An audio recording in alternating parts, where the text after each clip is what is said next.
Portanto, queridos, a ressurreição é algo de extrema importância para a nossa vida. Por isso, nesses dias tem se falado tanto sobre ressurreição. Porque a ressurreição chancela a autoridade a Jesus Cristo. A ressurreição é a chave para seguir a Jesus como Salvador e Senhor. A ressurreição de Jesus deu-lhes o poder de estar conosco todos os dias de nossa vida. Esse é o nosso Deus.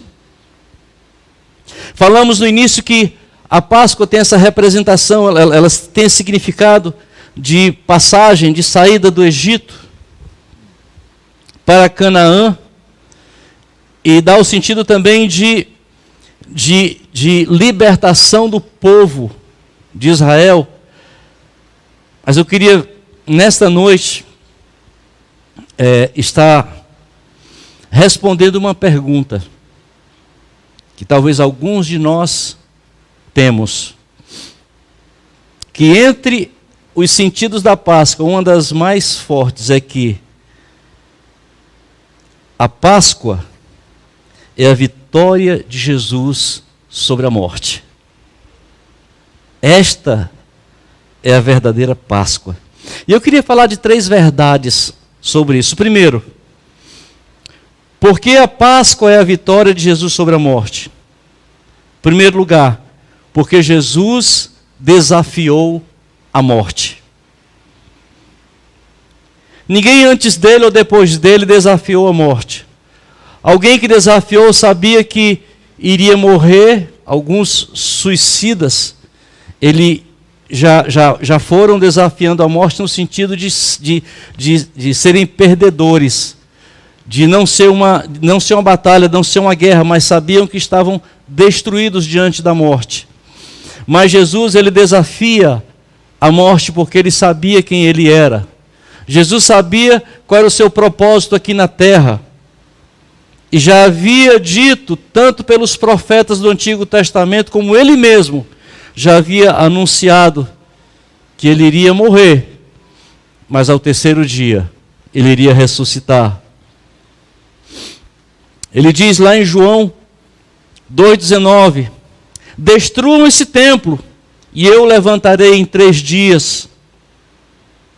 Ora, Jesus acabava de expulsar do templo os vendedores, aqueles homens com aquelas mercadorias, eles haviam expulsado. Os judeus que estavam lá disseram que Jesus tinha que dar um sinal que validasse o que ele havia dito. O sinal seria a destruição do templo, seu corpo, sua morte. E a reconstrução do templo em 3 dias, sua ressurreição. Jesus falou sobre o seu corpo, mas eles não entenderam. Eles olharam para o espaço físico. Às vezes, queridos, esse é o grande problema nosso. Nós olhamos muito para a questão do espaço físico. São as atenções dos nossos olhos, são as circunstâncias que percebemos com os nossos sentidos. Mas Jesus vai muito além disso. Jesus não vai apenas pelo que podemos ver.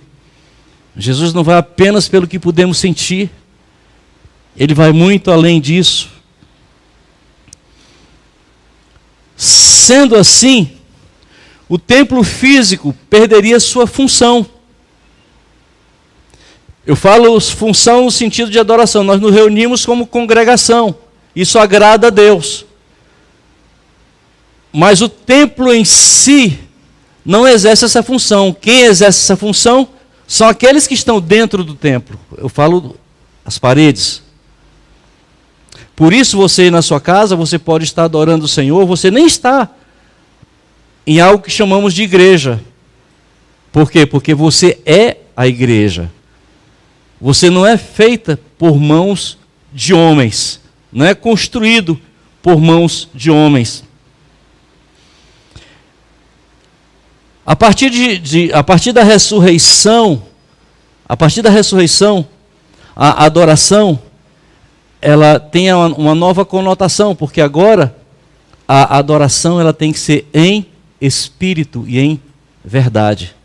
Essa é a verdadeira adoração. Então Jesus deixou claro que ele tinha poder sobre a morte. Deixou muito claro isso em João 10, 18. Jesus diz: eu dou a minha vida, tenho poder para dar e tenho poder para tomá-la. É o próprio Jesus que diz. Aqueles homens, quando pegaram Jesus, eles acharam que eles estavam fazendo algo extraordinário porque estavam prendendo Jesus. E Jesus, na sua forma muito simples de ser, disse: não, vocês não estão tomando a minha vida, não. A vida é minha, o poder está sobre mim, de dar e de tomar. Então esse é o nosso Deus. Jesus tinha poder sobre a própria morte. Com isso, queridos, nós precisamos crer, não de forma paliativa, não de forma razoável, mas nós devemos crer que a Páscoa traz um significado de que Jesus desafiou a morte e venceu. Aleluia. Ele desafiou a morte e venceu. Segundo lugar, respondendo essa pergunta, por que a Páscoa é a vitória de Jesus sobre a morte? Nós podemos dizer que a vitória de Jesus sobre a morte, porque Jesus derrotou a morte. A morte, que é o bicho-papão para muitos de nós, nesse tempo, queridos, onde nós temos escutado os jornais, tem até aplicativo regularizando o número de mortos, e tem pessoas que estão fazendo isso para poder estar sabendo quantas pessoas estão morrendo, sabe, queridos? Então essa morte é o bicho-papão na vida do homem. Paulo diz que é o último inimigo a quem vamos vencer, porque já foi vencido na cruz. O apóstolo Paulo fala assim. Agora, por que, queridos, que isso chama tanta nossa atenção em relação à morte? Porque a nossa constituição ela é eterna. A nossa origem é em Deus, já estávamos nele antes de existirmos aqui na terra, já existíamos nele. Portanto, queridos, quando Deus faz o homem, Ele fez todas as coisas, criou todas as coisas e formou o homem. Quando Ele forma o homem, coloca no homem a sua imagem, a sua semelhança.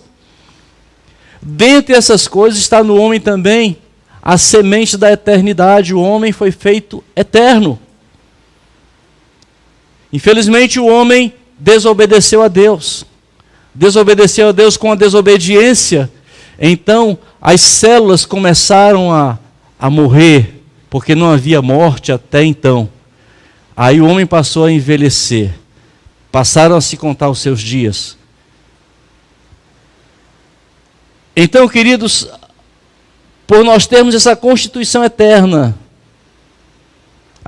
temos essa constituição de eternidade em nós, então nós não aceitamos a morte. Por isso alguém morre, mesmo no nosso meio, pessoas servas de Deus, nos gera em nós uma angústia, sabe, e nós lutamos, nós temos uma perspectiva diferente da morte em relação a Deus, porque Deus não tem prazer na morte do ímpio. Mas muitas vezes, queridos, nós queremos que o ímpio morra.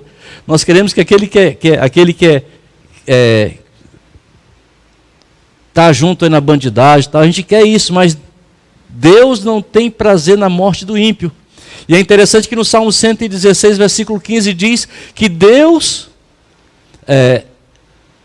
ele, preciosa é aos olhos do Senhor a morte dos seus santos. Ou seja, Deus tem prazer na morte dos seus filhos. Porque na realidade é a morte em relação à terra. Mas ele passa da morte para a vida. Em 1 Coríntios capítulo 15, versículos 54 a 57, está escrito assim: E quando isto que é corruptível se revestir da incorruptibilidade, e isto que é mortal se revestir da imortalidade, então cumprir-se-á a palavra que está escrito: tragada foi a morte na vitória. Onde está, ó morte, o teu aguilhão? Onde está, ó inferno, a tua vitória? Ora, o aguilhão da morte é o pecado, e a força do pecado é a lei. Mas graças a Deus que nos dá a vitória por nosso Senhor Jesus Cristo. Graças a Deus que nos dá a vitória por nosso Senhor Jesus Cristo.